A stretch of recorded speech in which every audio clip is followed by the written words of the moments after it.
Councilman Bartolomeo? Yes. Mayor is present. Okay. For the March 18th meeting, minutes of February 4th, 2013, work and 2 closed sessions.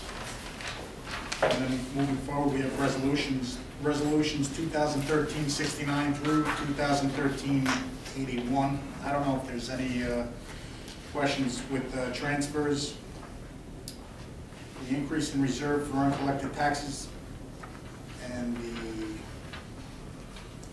mandatory separation, and what was the other one? Mandatory separation has to do with recycling, correct? Yeah, yes. These titles are a little, you got the reserve for uncollected taxes, that's tax collector certifies at 97.93%. The taxes were collected in calendar year 2012, and we have to budget in our 2013 budget for that percentage that's not collected. Well, Greg, we don't have, we're not increasing the reserve, right? I mean, we actually did better. No, it's a formula, yeah. Right. Yeah, so it's a formula. So. Tax reimbursement certification is a recycling program. You pay a tax and then the state gives it back to you in a grant. Quick question regarding that. Is Tommy still working on different proposals and possibilities for moving forward with regard to recycling? Yeah, what I'm doing right now is preparing the bid specification. And that's right. Okay, we'll put the bid specification together with an alternate for recycling. And we had talked about making it all inclusive with regard to keeping the money. Okay. And yes, whatever we may outsource, bottom line is the commodity is the property of the borough, and we recoup those didn't we also revenues. Didn't we also request that they could come back to us with them keeping it as well, because it's all that'll be another alternate in there as well, okay. just so we can see the difference. As well. Yeah, 075 is mandatory source separation. Again, it's just the recycling tonnage grant program. That's it. Do you know how much we collect from utilities? Utilities tax? No. The sewer. I don't have the number in front of me. No, the utilities tax. Every town is supposedly taxed, and that money is supposed to come back to the town. Yeah, that's. Christie is redirected. Yeah, I don't know what number that is, but I'll check for you. Just took it away. So we're going to resolution. All right. I'd ask Dave. The website came up. I know it's been something you've been pushing for as long as I've been around, and I'd ask that if we could set up a little committee, just myself, Louis, if you'd be included, I'd be included, and Greg. We'll look at the how many we have 4 proposals, man. So if we could take a look at them and maybe come up with something for the next meeting, or let's try to make it in the next month or 2 at least. So we can get it done. Did we request for proposals? What's that? Did we do a request for proposal? No.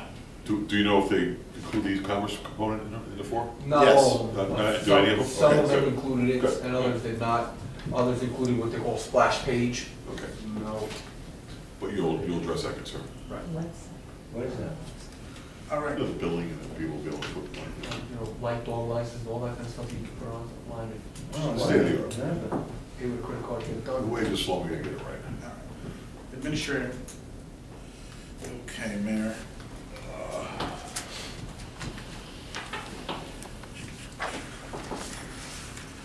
Okay. In your package,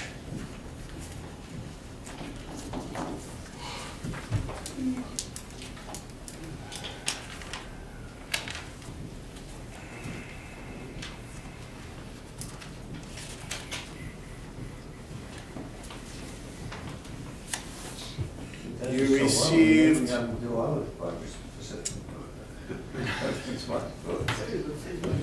You received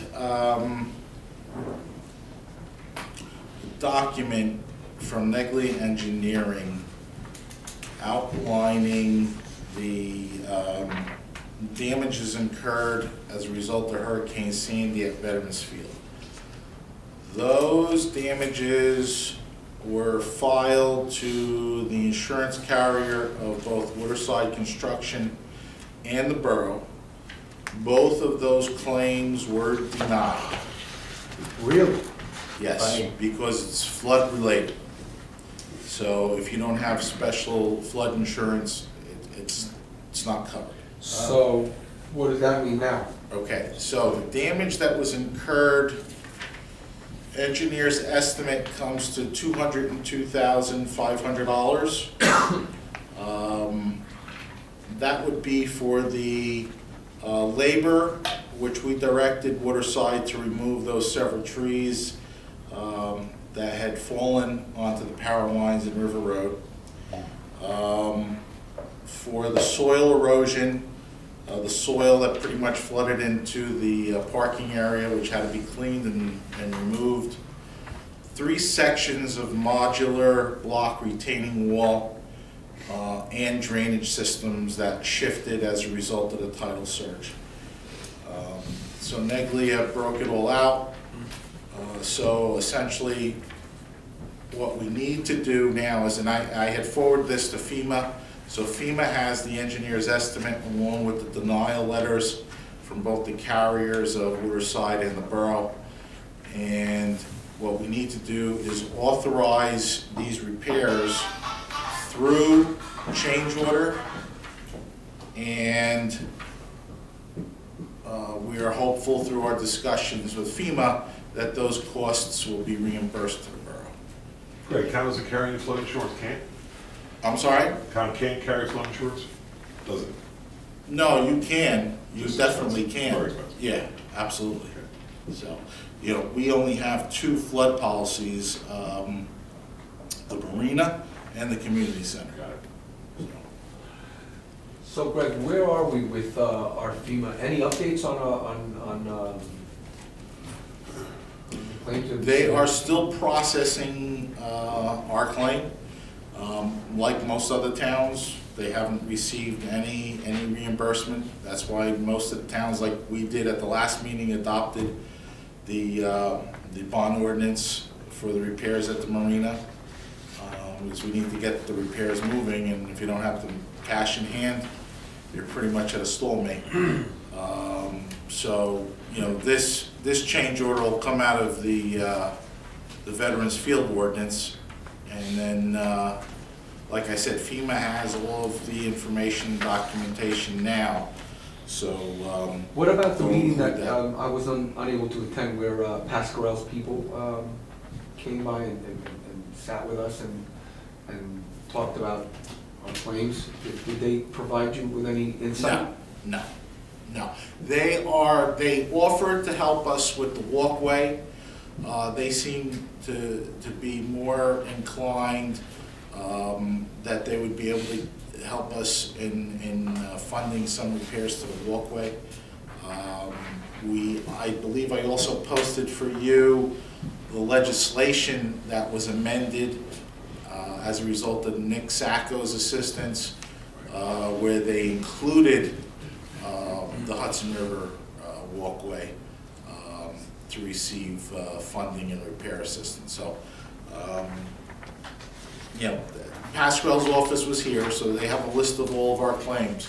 So, you know, it's really a FEMA thing, Yeah, and that's really what it comes down to. Well, you know, Constituencies. my concern with that whole thing is that, especially now with, and I don't know how long this is gonna get dragged out, but with the sequestration and with a few other issues that are going down in down Washington DC with our Congress, you know, are we in jeopardy of not getting reimbursement for certain items? Absolutely. You know, do we want to rethink this and perhaps sit down with WIT again and see what they can do for us? I mean, we've talked about this a couple of times.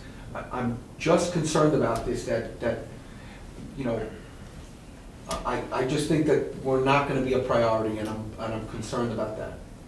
I thought we met, well, I thought we were scheduled to meet with them again. Well, we Well, haven't, what you authorized at the mayor's request at the last meeting was for Phil and I to work with WIT, and specifically what the mayor was inclined to do was to work on the walkway. Councilman Vidal at the time said, you know, maybe we should just address Edgewater in its entirety for all of our existing claims. So we'll be meeting with WIT again, and you know what, and maybe there are things that we have that are home runs, a sure thing, and we don't have to worry about them with WIT. But, you know, maybe there are other things that we need to start. See, the problem is their people haven't even filed the claims. Who, WIT? No, FEMA. FEMA hasn't filed the claims for most of the municipalities. So we don't even know where we're gonna say, they're gonna send us back a response and say, okay, guys, this isn't covered, this isn't. We just don't know. We've included everything. We've included every penny of damage, without a doubt, but. You gonna be in that meeting with WIT? Yeah, I'll be here. Okay. So FEMA's doing it, does that affect our insurance premium? Well, coincidentally, they come out with the new flood maps right after Hurricane Sandy. And of course, most of the shoreline along Edgewater has increased as far as what's considered in the floodplain. So we've worked with VAZA on, and Neglia, getting new elevations for most of our municipal properties along the river. And VAZA is working on getting the adequate coverage for all of our properties. So I must say that if we don't make the adjustments when we can to these new levels, and FEMA comes up with a rule later on and says, guys, you had an opportunity, and now next time it happens, you know, don't come to us. I hate for that to be the case. And it seems like a very logical move on their part to do. So I think we better be real careful. well, you touched on something that I was going to get to later, but we might as well continue the dialogue on it. That's what I just discussed, was the damage claim on Veterans Field. Now, in this whole process, including with the federal government releasing the new flood elevation maps, and mind you, they're not certified yet. They have a public comment period. But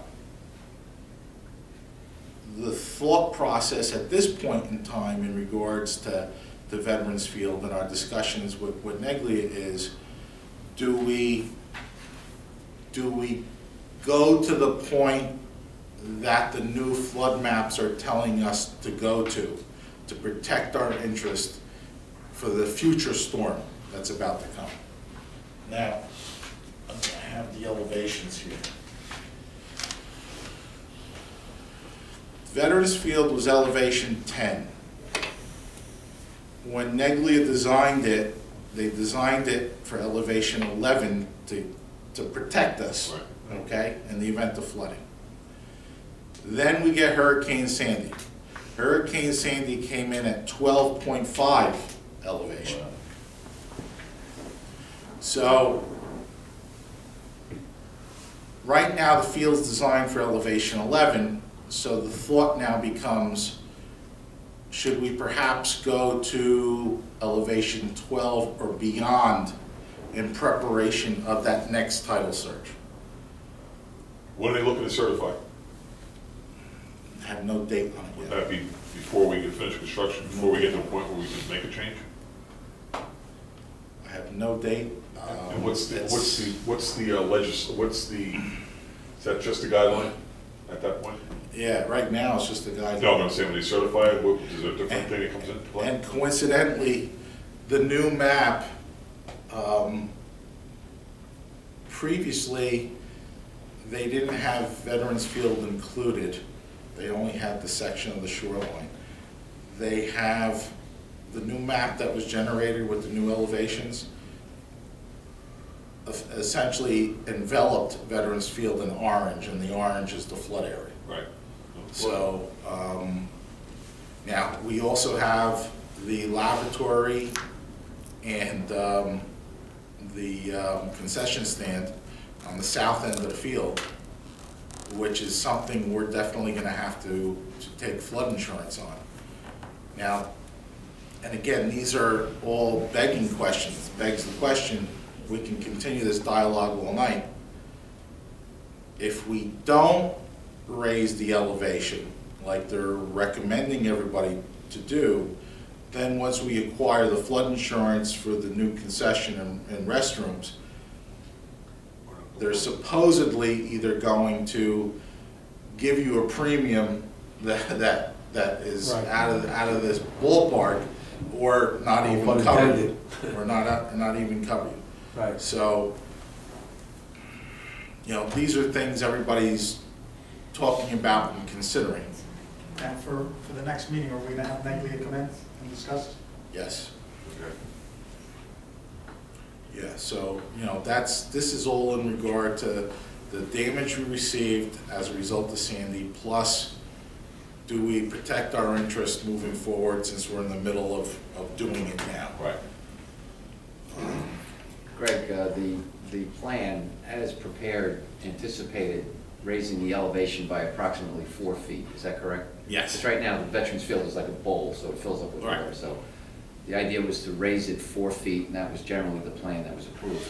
As a result of this new flood map, the question is, would it be prudent to raise it 1 additional foot, and why we have the chance, and what's going to be involved in that? Well, if you look at the field as well, if you look at it from the sidewalk on River Road, I spoke with Mike Berliner from Neglia, and we were talking about the field and the potential of having to raise it. I mean, right now you have a dip off the sidewalk for maybe 1.5 feet, Right. and then you'd be looking at the field basically being level with the existing sidewalk on River Road.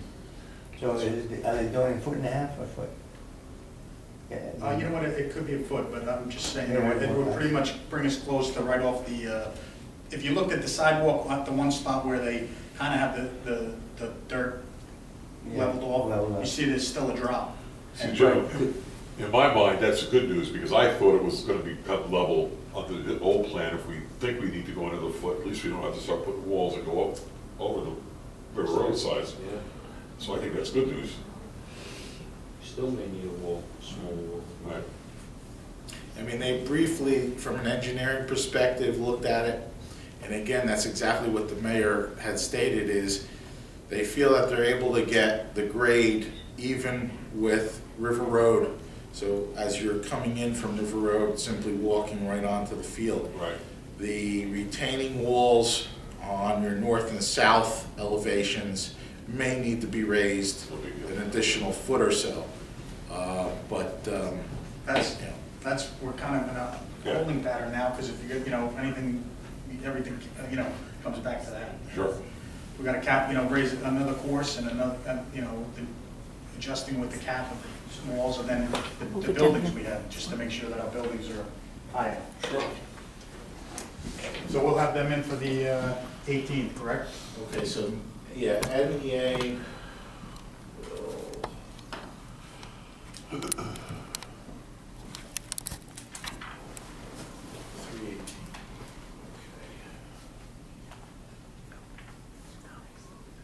Now, the other Veterans Field item I have is Terms Environmental. Because, again, they haven't accomplished much work since the storm. However, this all predates the storm, and then moving forward, they are conducting more soil samples than what were earlier projected, and there are additional costs to go with that. So they're asking for a modification in their contract as well to perform those additional soil testings. They are on site every day when Waterside is working, so they are monitoring the site. So they do have staff there, but they are also taking soil samples. But Greg, doesn't the offset from the time they're not there since the storm, would that offset any additional monies that we've got to give? Yeah, well, as long as the labor's not there, yeah, that works in our favor. But they still perform soil testing Got it. prior to the hurricane. And then they're also providing a proposal moving forward without the change in modification. So without the change in scope that we just discussed with elevating the field even more. So this is sticking to the original plan. But again, it's all made up of the soil sampling and testing. So they're asking for an additional, total reasonable additional worst case cost, $134,270. The clean fill and then the additional 1 foot if we do it, they test that as well, coming into site? That is, I have to say, Ron Dooney from Terms is very fastidious in regards to the soil, and he's made it perfectly clear to all parties, Negley and Waterside, that he is not approving any soil without it first being tested. So I think, you know, he's working in our behalf to ensure that soil coming in there's not going to be any future problems with it. So. At the same time though, Michael, I think with the fill, it's like dirt, all dirt has to be tested. Right. And if you have stone, stone can be considered clean fill, so it's the proportion of what you're putting in, you know? Right. If we maybe ended up with more dirt than we originally expected, that's more testing. Got it. Yeah, so there's a few ranges, so I'll have to figure out this proposal and then we'll clarify it and then propose a resolution for the next meeting on that. But the clock did stop in terms of monitoring, right? No, absolutely not. When they weren't working, they weren't there. Well, right, when they weren't working, they weren't there. But every time they are on site, or if they bring material in, they're there. Got it. Okay. Whatever you want to say.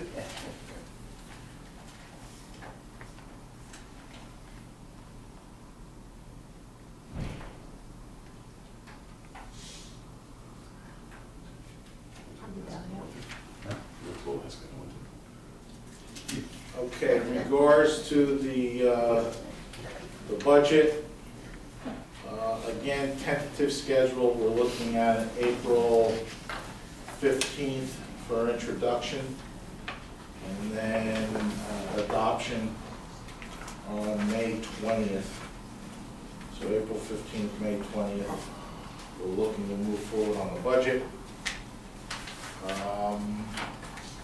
Greg, just so you know, I've taken the information that was passed to me from Debbie Riley, and I've added it to last year's spreadsheet that I had 3 years on it already. And some of the data needs to be corrected. Some of the data that's supposed to be on the column that had what we proposed is on the column where we expended, Okay. and vice versa. Okay. Not a lot, but some of it is. Okay. I'm fixing that right now. So Okay. once I get that done, I'll bring that Yeah, well, in. you and I have to get together, so. Right, we'll do what we did last year. And then just for edification, I misspoke in regards to the fire boat. When I reviewed the cost proposal, the 140,000, which was the number I was using, did not include the whole cost, which for some reason on the proposal, you always go to the last page and look at the total. On this proposal, the whole cost was separated out and placed first, then the remainder of the vessel was totaled at the end. So that's my mistake, and I apologize. So there was an additional $70,000 for the whole on that. Greg, one other thing that I noticed on that proposal was the cost of the FLIR, and I can't remember off the top of my head, but the number that they had listed for the cost of the FLIR was very low, and I know that FLIR is a very expensive piece of equipment. Can you just make sure that they have that? Well, we have to, this vendor has to be called in. I mean, that seemed to be a generic spec that this vendor was circulating. That vendor is on the federal purchasing spec, which we can purchase off of. So I've only spoken to that gentleman 2 times over the telephone, so we need to call him in yet and go over that. Okay. So, Great. When we're discussing, like, say for instance, now it brings it up to 210. right.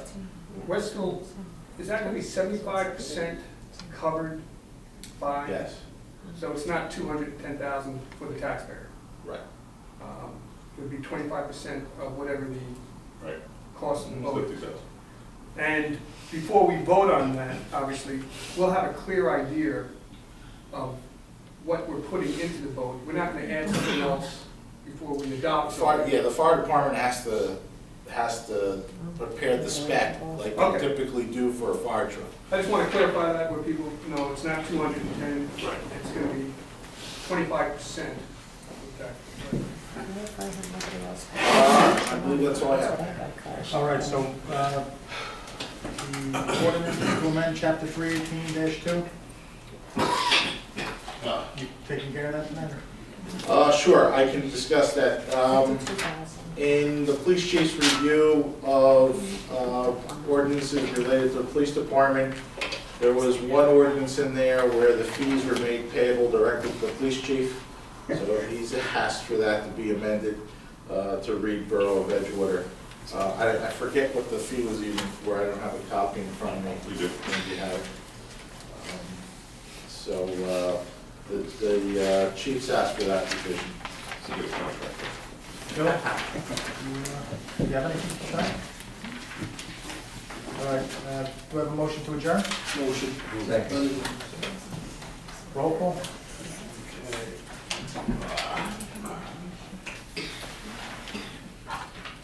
Councilman Henwick. Yes. Councilman Dorn. Yes. Councilman Monti. Yes. Councilman Vidal. Yes. Councilman Jordan. Yes. Councilman Vitello. Yes. Virginia, Mayor.